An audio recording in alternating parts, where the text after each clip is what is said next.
Belanda itu nggak suka ada pesantren karena pesantren ini kan basis perlawanan. Ya. Waktu perang di Penogoro itu kan basisnya di pesantren.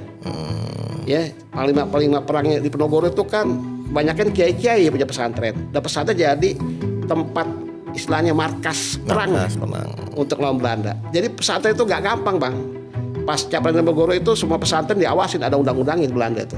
Pesantren Guru Marzuki itu nggak jauh dari taksi Belanda. Jadi kalau lagi ngaji nih, itu bunyi tuh ya pasukan baris karena dekat taksi Belanda tuh. Waktu perang Menteng 1821 antara Kesultanan Palembang dengan Belanda itu perang tarekat sebenarnya Samaniyah. Jadi di Betawi ini tarekat yang populer dulu tarekat Samaniyah. Oh, tarekat Samaniyah. Iya, itu terkenal tarekat yang melawan Belanda.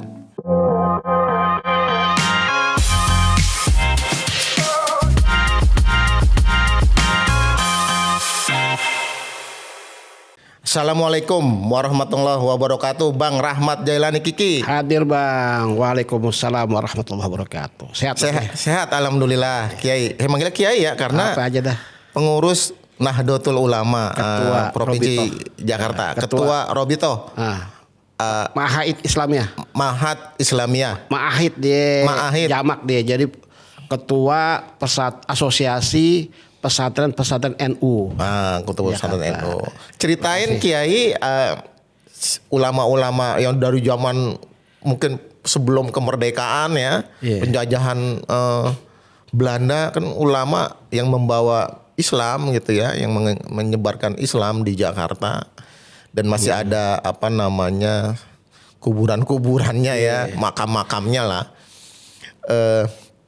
Bisa diceritakan ke kita dan nanti bisa ditonton oleh masyarakat biar tahu karena belum ada yang menceritakan itu.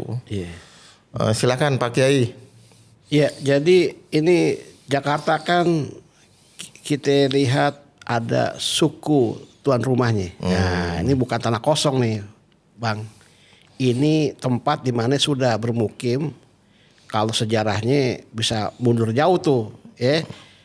Itu nanti sejarahnya yang sampai mundur jauh nggak usah saya ceritain, yang lain aja. Yang lain. Saya cuma ceritain gimana kiprah ulama dengan poros kongkolnya Syekh Junaid Al-Batawi. Syekh Junaid Itu ketokohannya sekarang udah jadi nama jalan tuh di Ringkut. Ya di Ringkut Cengkareng, Jakarta Barat. Syekh Junaid Al-Batawi itu kongkolnya tuh, porosnya tuh. Nah dari situ ntar ya ada nanti muridnya itu Baba, kalau istilah Baba ya kita ya, bapak daripada Guru Marzuki Muara, Cipinang Muara tuh sekarang. Ya. Jadi ini babanya Guru Marzuki itu ngajinya ke Syekh Junaid. Itu ya, ada sejarah begitu dalam genealogi yang saya tulis ya di bukunya nih, Bang. Ini waktu saya kerja di JIC sebagai periset dan penulis. Jadi ada 6 guru tuh San Guru Marzuki. Ada Guru Mansur Jembatan 5 tuh di daerah Tambora. Iya. Guru Majid. Ya, masjid tuanya tuh ya, masjid masjid Pekojan. Iya, masjid tua tuh Pekojan. Ada Guru Majid Pekojan tapi dia wafat, kuburnya di Basmol. Basmol. Ya, Kembangan tuh udah 3 tuh kan. Ada Guru Khalid Gondang Dia. Gondang Dia tuh. Ada Guru Mukni Kuningan. Guru Kuningan. Mukni ya. Nah ini kan dari Guru Mukni muridnya Ki Marzuki juga ya? Enggak, ini guru-guru yang saya ceritain nih. Guru nih. 6 guru. Ini baru 5 nih. Satu lagi Guru Muhammad Romli. Muhammad Romli di mana tuh? Di daerah Pramuka. Tahu Haji Murtado ya? Pasar Pramuka. Haji Murtado, depan Pasar Pramuka tuh ada Jalan Haji Murtado namanya. Iya. Nah Haji Murtado ini saudara kandung Guru Muhammad Romli. Nah ini saudara kandung daripada Haji Murtado. Nah inilah 6 guru Betawi nih. Yang dari 6 guru ini ya mendidik para mualim-mualim di Betawi. Mualim. Bahkan juga ada yang status guru ya. Kan di Betawi itu stratanya kan guru nih yang paling tinggi ya di era itu ya. Iya, guru. Iya. Sebutannya guru. Guru tuh.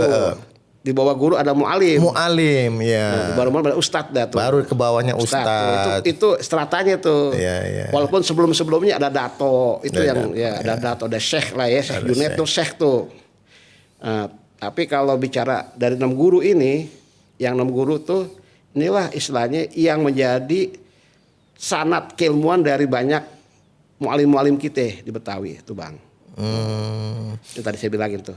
Kalau guru Sapi Ing Hajami masih di bawah berarti mu'alim ya? Mu'alim masih ya mu'alim hitungannya. Mu'alim, iya, Musa Hajami itu mu'alim, misalnya itu. Nah kan kenapa guru disebut lebih tinggi dari mu'alim? Karena guru ini mengkader ulama. Jadi yang ngaji ke dia tuh para alim nih, mulai mu'alim.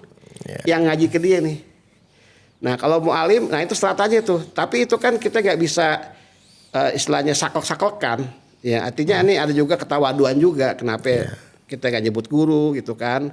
Karena ya lebih sreg mu'alim. Padahal dia udah guru secara keilmuan. Istilahnya itu cuman panggilan aja. Tapi nih lebih pada kalau saya lihat faktor usia dah.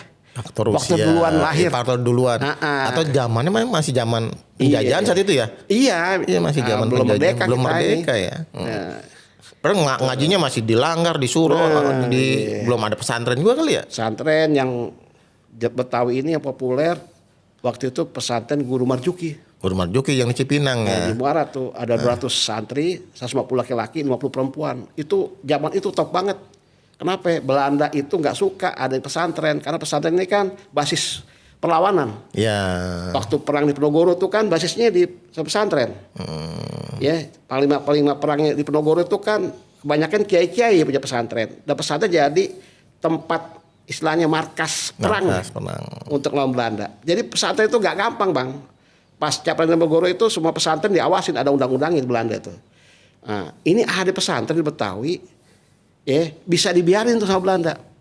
Pesantren Guru Marjuki itu nggak jauh dari taksi Belanda. Jadi kalau lagi ngaji nih, itu bunyi tuh, ya pasukan baris, karena dekat taksi Belanda tuh, trompet. Nah, kenapa? Nggak dicurigain, enggak diawasin? Ya, karena Guru Marjuki punya guru yang kooperatif sama Belanda waktu itu. Ya. Bang, apa namanya dari 6 istilahnya 6 guru di tanah Betawi ini tadi diantaranya Guru Marjuki, Guru Majid, Guru Mansur. Nah itu selain dia menyebarkan agama Islam di tanah Betawi, ada karomah pernah ke makamnya Bang? Pernah ini? Ya saya udah ziarah tuh. Kalau saya kan nulis buku tuh punya adab nih Bang. Adab saya tuh ziarahin kuburnya. Ya ziarah dulu baru tahu. Ya ziarahin dulu tuh baru nulis kita. Gitu. Bang kalau lagi ziarah kalian nemuin apanya, harumnya, nemuin wangi-wangiannya atau apanya gitu? Suasananya yang adem, nenangin. Nah artinya itu kan berarti energinya bagus. Kalau bicara tentang kalau abang ketika ziarah nih ketemu anak cucunya atau siapanya gitu, suka diskusi-diskusi atau cerita-cerita enggak? Iya. Dapat Bang ya? Dapat informasinya dari situ. Itu makanya buku ini kan banyak juga wawancara nih. Waktu saya riset dulu ya. Jadi, contoh misalnya Bang ada cirinya enggak? Misalnya Guru Marjuki cirinya apa? Karomanya apa? Guru Majid karomanya apa? Guru ini karomanya apa gitu loh. Tahu Bang? Ada. Guru Majid itu punya ini dia. Istilahnya intuisi yang tajam ya. Kalau dalam bahasa untuk pengertian di Islamnya itu khazanah Islam, dia itu udah pada levelnya itu firasatnya tajam, firasat. Udah mungkin hadas ya. Jadi ada firasat dan hadas. Bukan lagi atimah atau gorizo, udah levelnya itu intuisi tajam banget. Jadi firasatnya kuat. Dia ngaji tuh. Waktu ngaji itu dia geser tuh. Dia ngaji geser tuh posisi. Itu posisi duduknya bisa digeser. Iya, masjidnya ambruk. Jadi dia geser tuh. Ini muridnya pada bingung nih. Kenapa Guru Majid geser posisi duduk? Mau ada ambruk. Masjidnya mau ambruk. Tuh, itu firasatnya tajam banget. Intuisinya kuat. Tuh. Kalau guru-guru yang lain?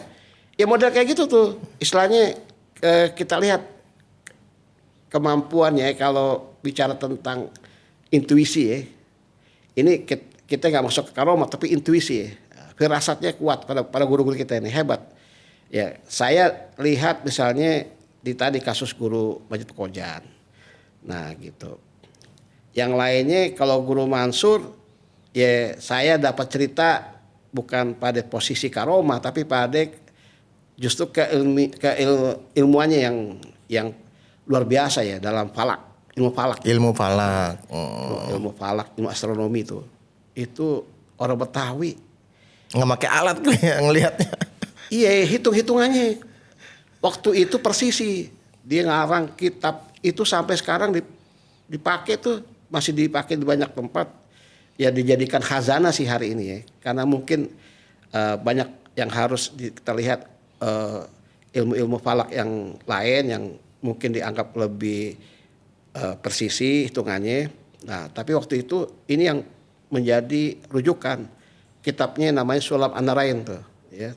Tangga 2 cahaya, ya, matahari dan bulan itu kitab yang dijadikan rujukan waktu itu untuk belajar astronomi.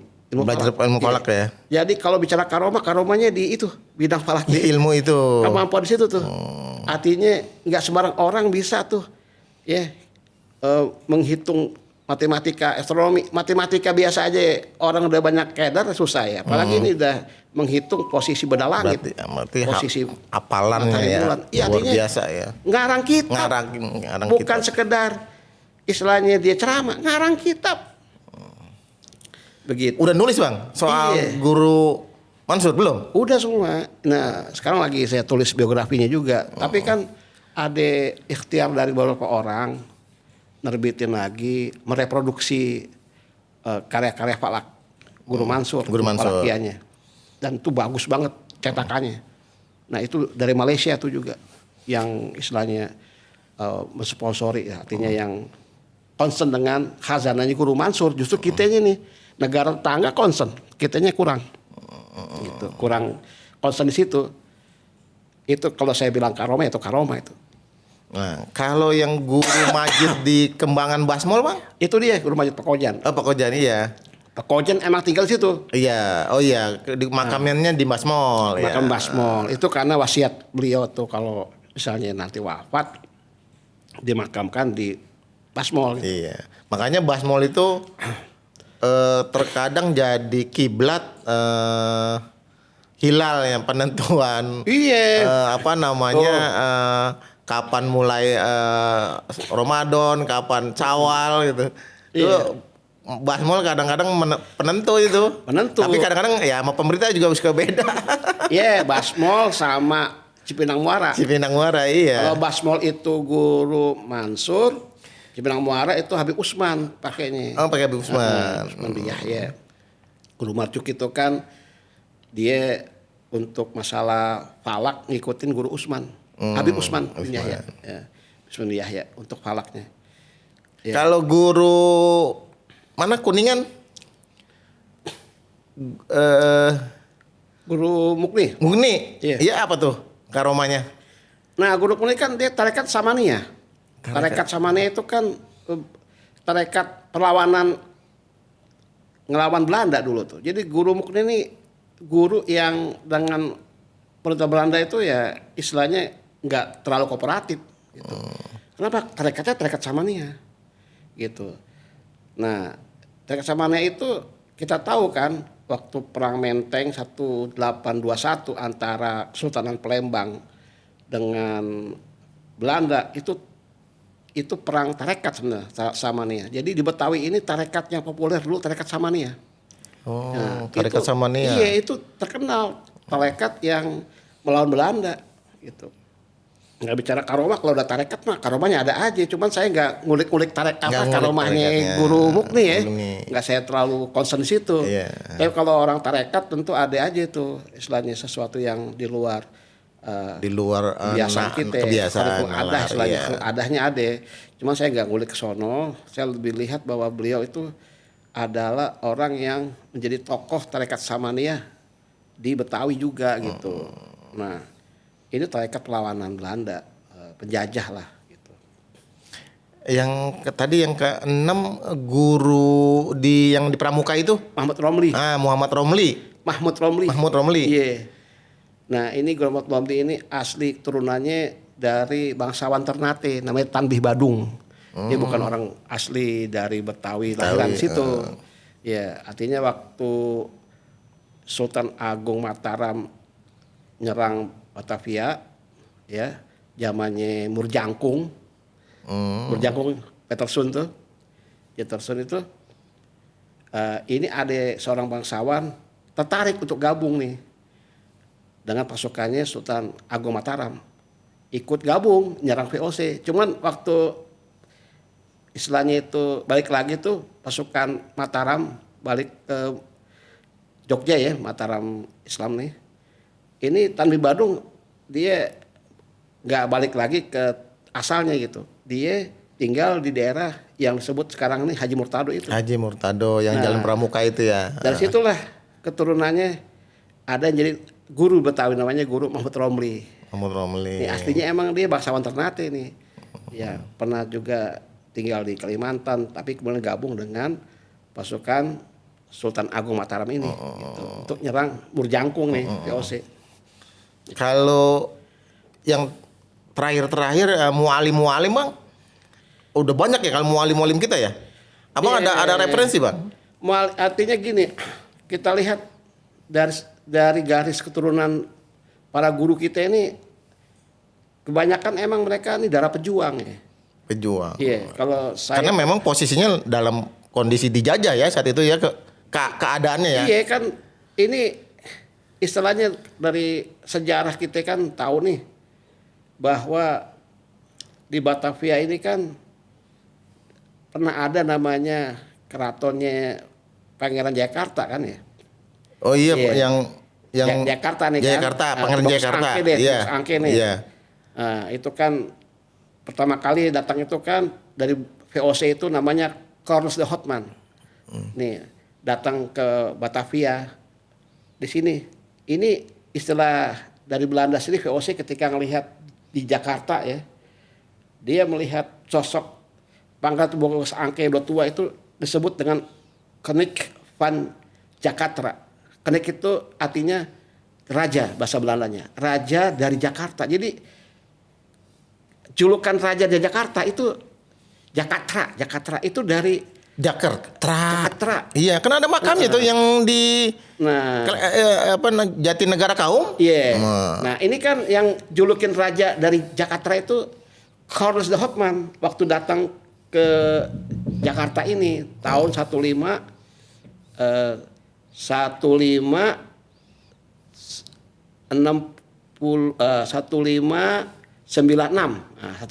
tuh datang kemari. Iya, pertama kali POC datang bikin kota Batavia namanya. Iya. Itu kan dia ngabisin keratonnya ini, istilahnya tempat daripada penguasa Jakarta. Iya. Bogos Angke dihabisin kan, diganti Batavia. Iya. 1596.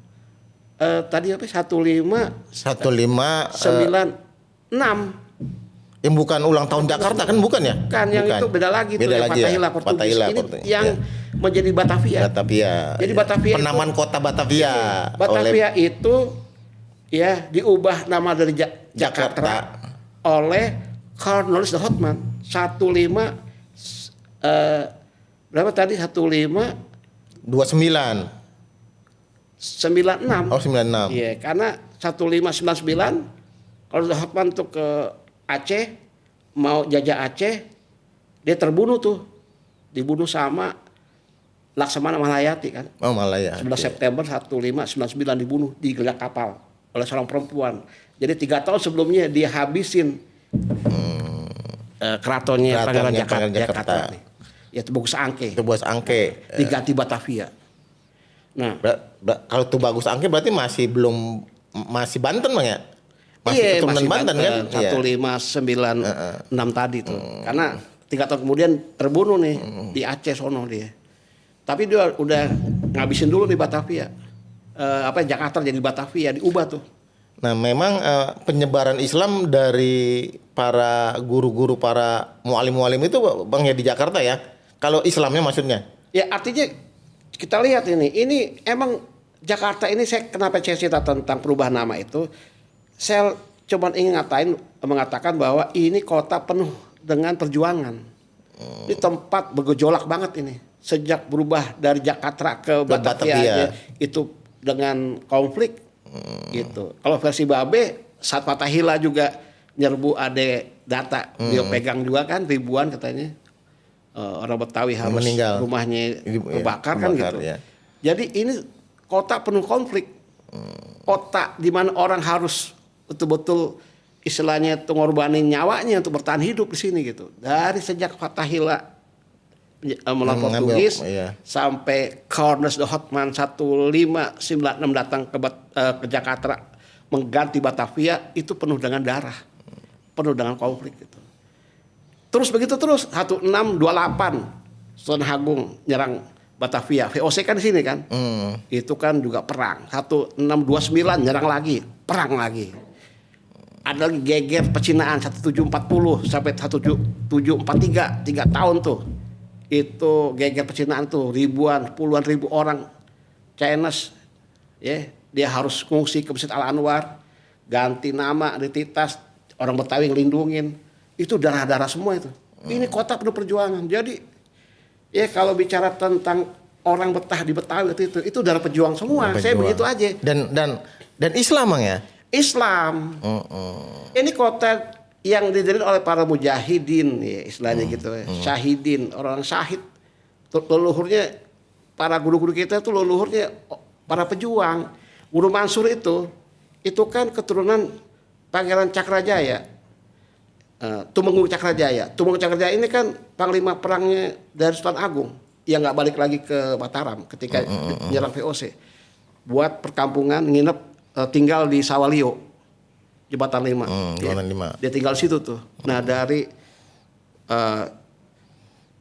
Tumenggung Cakrajaya ini lahirlah Guru Mansur, Jembatan 5. Ya Guru Mansur Jembatan 5 leluhurnya pejuang. Tumenggung, panglima perang. Gitu. Makanya benar-benar nama guru kita tuh ibarat kata bukan sekedar jago ngaji, tapi jago silat. Ya, jadi Betawi itu yang ngaji ya silat, nggak jauh dari dua itu. Ya, memang itu udah apa adanya Bang ya. Apa adanya saat itu memang kondisinya ngaji ya silat. Nah, iya karena emang itu diwarisin oleh leluhurnya. Jadi babaknya ini leluhurnya nih, ya kumpinya, kakek-kakeknya itu dulunya emang pejuang. Ya, punya ilmu main pukul itu, jago silat dan juga jago ngaji gitu. Nah, kalau Betawi kan ngaji, sholat, silat. Nah, udah. 3 itu tuh. Nah, itu nggak bisa dipisahin, nggak bisa dipisahin ya. Ciri dari salah satu ciri dari orang Betawi ngaji, sholat ya silat. Nah. Makanya Bang, kenapa ulama Betawi itu dihormatin sama jagoan juga. Oh iya, karena di Betawi ada jagoan juga ya. Mungkin dia fokusnya ke silat nih Bang ya. Kenapa? Karena disegenin tuh ulama kita, guru-guru kita karena jago silat juga. Saya tuh nemuin di Robolong tuh. Pitung. Bukan tongkat ulama, ada tuh yang koleksinya Kiai Haji Mafahir, masih hidup beliau, masih sehat, insyaallah. Beliau koleksiin tuh gimana tongkat ulama Betawi kalau dia mau ceramah dibawa tongkat tuh. Tongkatnya bilahnya di ini gagangnya cabut. Pedang Bang. Dalamnya? Iya, jadi pedang disarungin ke tongkat tuh. Itu istilahnya tuh emang tongkat buat ngaji, tapi kalau ada penjahat, kalau ada apa-apa dia udah siap tuh. Dari zaman dulu aja ulama kita udah siap gitu ya. Udah begitu Bang. Jadi istilahnya kalau keluar rumah mau ceramah nih ngisi pengajian, itu udah siap aja tuh kalau ada apa-apa di jalan. Dengan tongkatnya itu. Saya bilang canggih juga nih, dia bukan golokan model. Yang di Rawabelong Bang? Rawabelong tuh koleksinya Kiai Haji. Bukan Kiai ini Rahmatul Sidik bukan Alpala? Bukan, ini dipanggil Ustadz Dudung. Nah dia tuh punya koleksi golok. Kolektor. Dia koleksi golok Betawi sama tongkat ulama Betawi, dia koleksi juga tuh. Ya itu tadi. Jadi kita tahu nih kalau ulama kita memang jago silat juga, jago main pukulan. Ada cerita misalnya Mualim Syafi'i Hazami itu Mualim Syafi'i Hazami yang di Gandaria. Iya. Pernah lagi duduk ngajar ngaji, dites sama orang main pukulan, dia bisa ngeles, bisa tangkis gitu. Lagi duduk orang ngetes, dimainin sama Mualim Syafi'i Hazami. Dikira Mualim nggak punya ilmu kayak begituan. Gitu. Jadi Mualim kita juga kalau ibarat kata bukan hanya pintar ngajarin ilmu, juga main pukulan. Sampai hari ini Bang, kalau saya ceritain, ada teman kan masih hidup, saya nggak mau ceritain orangnya, gitu. Makanya di Betawi itu banyak perkumpulan-perkumpulan silat, sanggar-sanggar silat, ya beksi, ya cingkrik, ya mungkin dia karena ceritanya kan di kampung-kampung itu guru ngaji abis ngaji ya main pukulan. Iya. Dan dia juga bukan hanya sekedar guru ngaji, dia guru silat. Sekalian dia abis ngajar ngaji ngajar silat. Nah kayak itu orang tertarik ngaji. Nah anak-anak Betawi seneng ngaji karena abis ngaji diajarin silat. Iya. Gitu.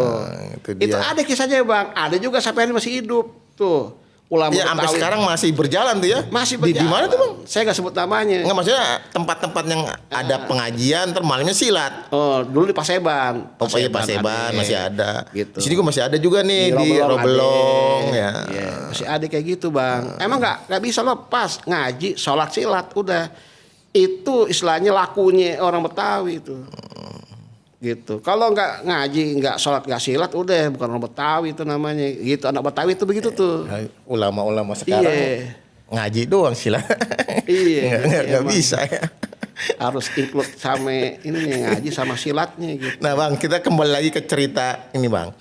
Abang pernah nggak menemukan karomah ketika ziarah Bang, di mana di sekitar Jakarta? Ini nggak apa-apa, bukan hanya Betawi misalnya. Kan banyak juga tuh Bang kayak Habib itu makam-makam keramat yang di luar Batang, yang di Cikini, yang di Priuk sono. Nemuin nggak Bang? Kan berarti kan ada perbedaan tuh. Ini kan yang keturunan Arab, ini kan yang Betawi gitu. Ya enak aja suasananya. Saya mungkin karena saya nggak nyari gituan ya, nggak dapat lah yang model-model istilah ditunjukin penampakan atau apa, tapi enak aja, kita tenang gitu ya. Ziarah habis ziarah ya adem aja kita punya. Kalau sama ini Pak, saya kadang-kadang suka ke makam itu ya ziarah. Ada yang cerita ini dulu bisa begini, bisa terbang, ini bisa begini. Kadang-kadang orangnya apa? Yang cerita si ini ya kuncennya apanya lah gitu. Ya itu memang mungkin itu kan hal yang sifatnya subjektivitas ya, tergantung pengalaman orang ya, gitu. Ya di Betawi ini banyak banget makam-makam yang istilahnya makam para wali ya. Saya kalau ingin menangkap kayak begitu-gitu tuh pakai kamera aja Bang. Kalau misalnya ini ya di makam Pangeran Jakarta tuh, Jakarta Timur, kita lihat aja pakai foto tuh. Nah itu kan nanti istilahnya kalau dulu tuh ada ya tayangan-tayangan TV tentang ini ada suasana gimana, apakah ada energinya segala macam, itu kan kalau pakai kamera ada Bang. Namanya orbs. Orbs itu kan tanda itu. Tapi itu saya nggak percaya. Bukan nggak percaya. Nggak concern situ saya. Saya nggak concern di kayak gituan, lebih kepada nilai sejarahnya. Istilahnya uswahnya.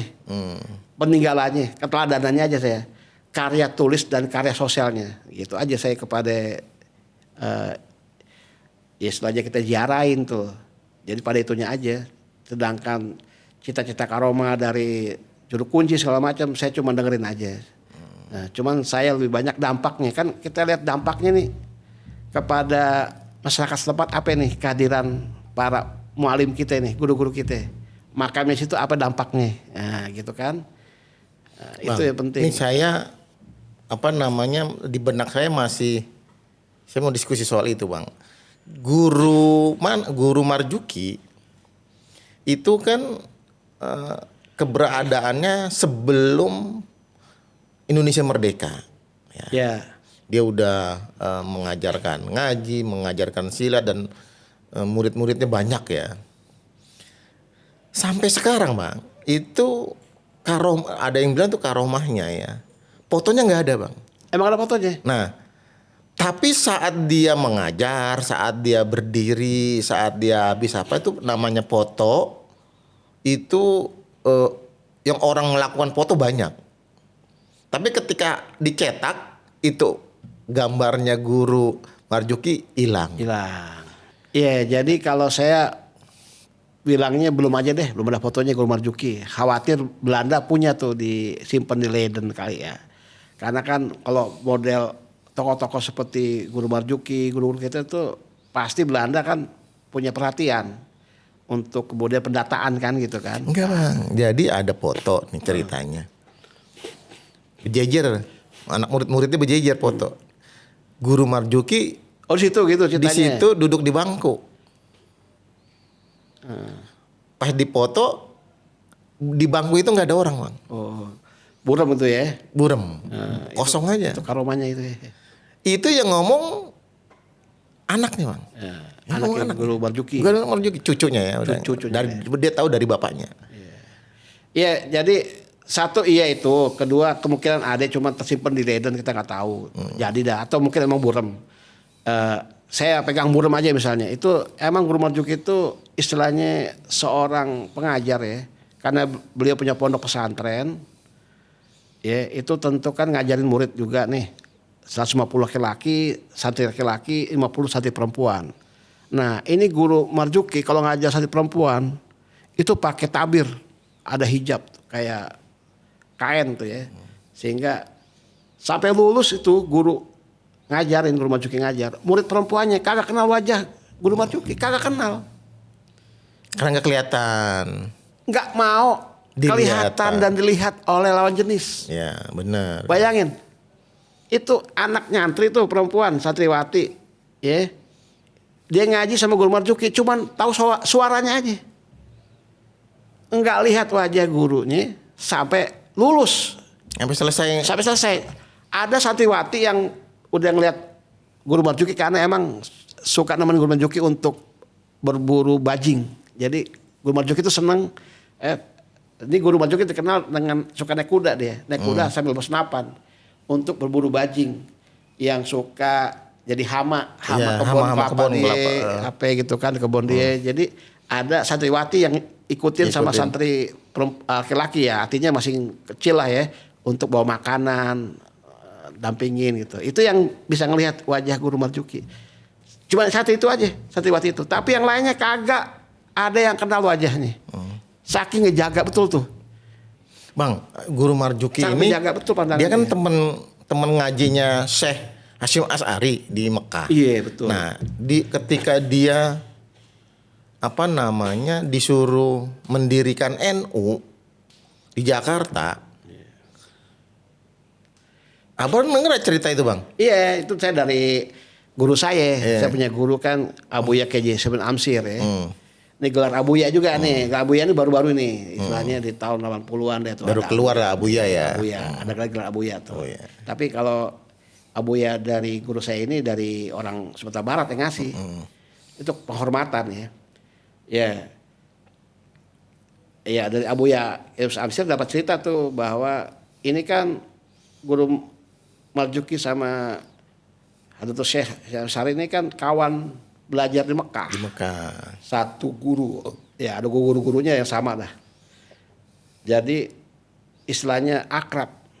Nah ketika NU berdiri 1629. 1926 ya di Surabaya.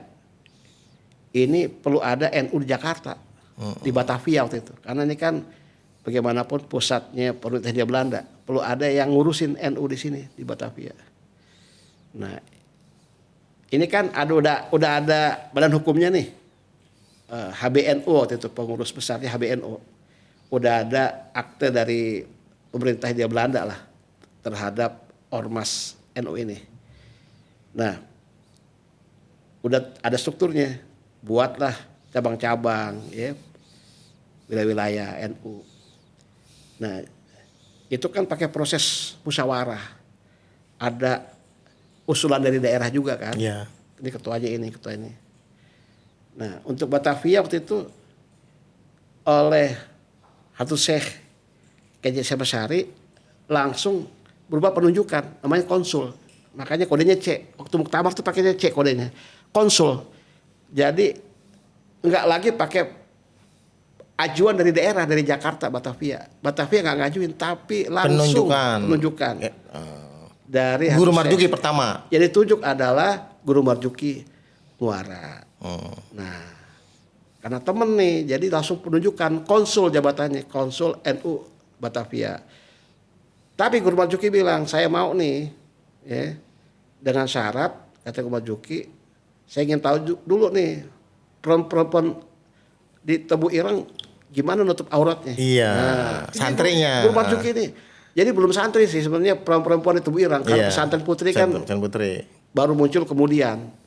Ini Guru Marzuki ngutus muridnya untuk melihat. Coba lihat di sono gimana itu para perempuan di pesantren Tebu Ireng seperti apa? Iya, nutup auratnya kayak apa gitu. Kalau betul-betul sesuai dengan syariat Islam, saya diriin dah NU di Batavia. Gitu ceritanya. Laporan guru, sesuai itu guru. Ya tutup auratnya. Ya udah kalau gitu NU boleh berdiri di sini gitu. Iya. Itu jadi emang kalau nggak ada fotonya kebakar, saya bisa bilang wajar. Emang ini Guru Marzuki sangat menjaga betul pandangannya. Benar. Dia nggak mau melihat lawan jenis dan nggak mau dilihat orang yang lawan jenis gitu. Saking ngejaga betul ya. Itu karomahnya, kalau abang bilang karomah emang doanya beliau kali yang nggak mau wajahnya dikenal orang dan dia juga nggak mau kenal orang mengenal dirinya gitu dari fisiknya. Jadi ada cerita keluarganya itu mencoba untuk melukis, Bang. Mencoba untuk melukis.